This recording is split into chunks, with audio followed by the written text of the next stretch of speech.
Selamat pagi anak-anak sekalian, salam Tarakanita, satu hati, satu semangat Tarakanita, yes. Bagaimana kabarnya pada pagi hari ini? Saya berharap semuanya masih dalam keadaan sehat dan saya berharap semuanya juga masih tetap semangat mengikuti pembelajaran jarak jauh yang sudah kita laksanakan beberapa waktu terakhir ini.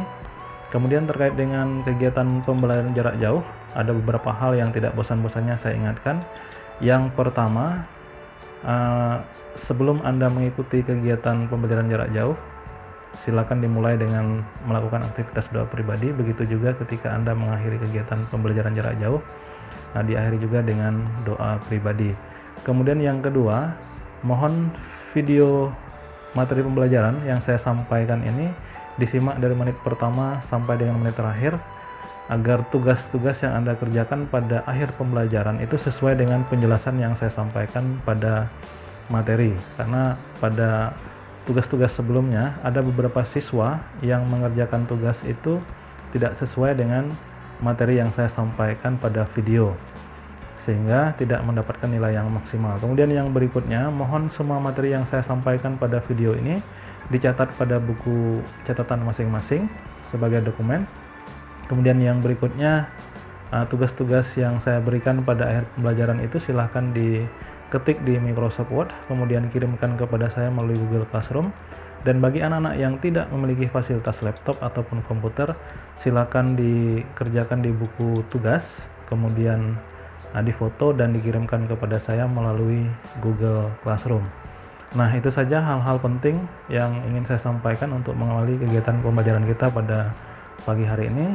Selanjutnya silahkan anak-anak sekalian untuk menyimak dan mencatat materi yang akan saya sampaikan, dan mohon tugas yang saya berikan juga segera dikerjakan, setelah selesai segera dikumpulkan. Selamat menyaksikan.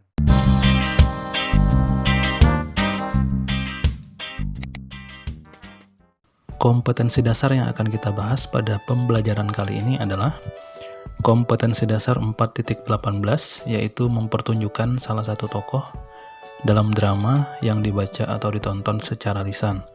Artinya dalam KD ini seharusnya anak-anak sekalian diminta untuk menampilkan salah satu tokoh yang ada pada naskah drama yang dibaca. Tetapi karena sekarang kita sedang dalam pembelajaran jarak jauh, maka nanti tugasnya saya ubah.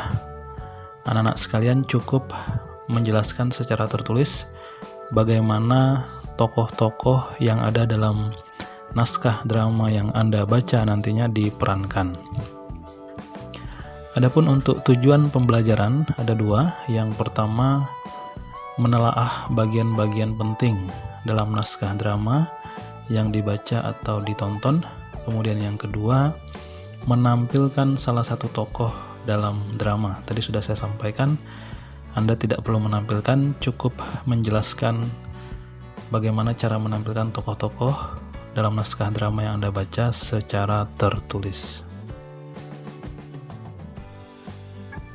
Anak-anak sekalian, sebelum Anda menjelaskan secara tertulis bagaimana seharusnya tokoh-tokoh dalam naskah drama yang Anda baca dipentaskan di atas panggung, terlebih dahulu saya menjelaskan bahwa dalam naskah drama ada 3 bagian penting yang harus diperhatikan, yaitu yang pertama terkait dengan tokoh. Tokoh adalah pelaku yang mempunyai peran dalam pementasan drama, sifatnya bisa protagonis atau antagonis. Terkait dengan tokoh, ini sudah saya jelaskan pada pembelajaran sebelumnya, nanti akan saya ingatkan kembali.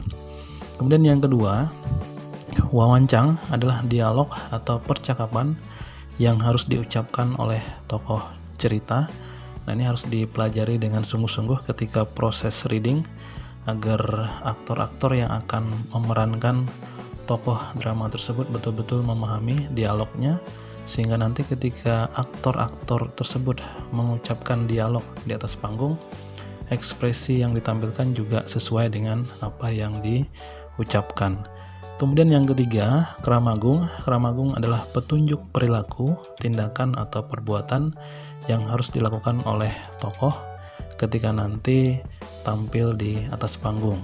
Jadi antara kramagung dengan wawancang ini dua hal yang tidak terpisahkan Artinya Kramagung itu fungsinya untuk menjelaskan apa yang harus dilakukan oleh aktor ketika dia mengucapkan dialog-dialog di atas panggung. Tentang tokoh dan penokohan, pada pembelajaran sebelumnya sudah dijelaskan bahwa tokoh dan penokohan itu terdiri dari yang pertama tokoh gagal, yang kedua tokoh idaman, yang ketiga tokoh statis, dan yang keempat tokoh berkembang. Yang pertama tokoh gagal, yaitu tokoh yang mempunyai pendirian yang bertentangan dengan tokoh lain. Kehadiran tokoh ini hanya berfungsi untuk menegaskan kehadiran dari tokoh-tokoh lainnya dalam sebuah pementasan drama. Kemudian yang kedua, tokoh idaman. Tokoh idaman yaitu tokoh yang berperan sebagai pahlawan dengan karakternya yang gagah, berkeadilan, atau terpuji. Kemudian yang ketiga, tokoh statis. Tokoh statis yaitu tokoh yang memiliki peran yang tetap sama, tanpa perubahan, mulai dari awal hingga akhir sebuah pementasan drama. Kemudian yang keempat, tokoh berkembang. Tokoh berkembang yaitu tokoh yang mengalami perubahan karakter, misalnya dari setia ke berkhianat, dari yang bernasib sengsara menjadi kaya raya, dari yang semula adalah seorang koruptor menjadi orang yang saleh dan budiman. Nah, itu terkait dengan tokoh dalam sebuah pementasan drama. Terkait dengan wawancang dan Kramagung, silakan anak-anak perhatikan penggalan naskah drama yang saya tampilkan pada slide ini. Anda perhatikan yang bergaris merah itu merupakan wawancang atau dialog yang harus diucapkan oleh aktor ketika berada di atas panggung. Kemudian yang bergaris kuning itu merupakan Kramagung, yaitu keterangan mengenai perilaku aktor di atas panggung ketika aktor tersebut mengucapkan dialog yang ada pada naskah drama. Nah, demikian yang dapat saya sampaikan terkait dengan pokok bahasan kita pada hari ini. Saya harapkan semuanya dapat dipahami sehingga nanti ketika mengerjakan tugas tidak banyak kendala yang dialami oleh anak-anak sekalian. Baik, untuk selanjutnya anak-anak sekalian saya berikan tugas. Tugas Anda adalah baca kembali naskah drama berjudul Panembahan Reso pada buku paket. Kemudian yang nomor 1, sebutkan nama-nama tokoh dalam drama tersebut. Kemudian yang kedua, sebutkan jenis penokohannya. Kemudian yang ketiga, berdasarkan wawancang dan Kramagung pada naskah tersebut, bagaimanakah seharusnya tokoh-tokoh tersebut diperankan. Untuk jawabannya seperti biasa, silakan Anda jawab dalam bentuk tabel seperti contoh pada slide yang saya tampilkan ini.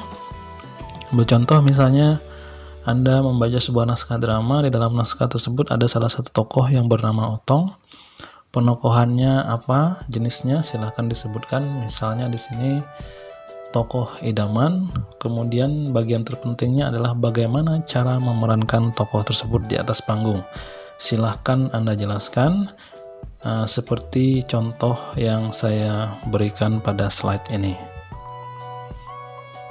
Itu saja tugas Anda, silahkan dikerjakan.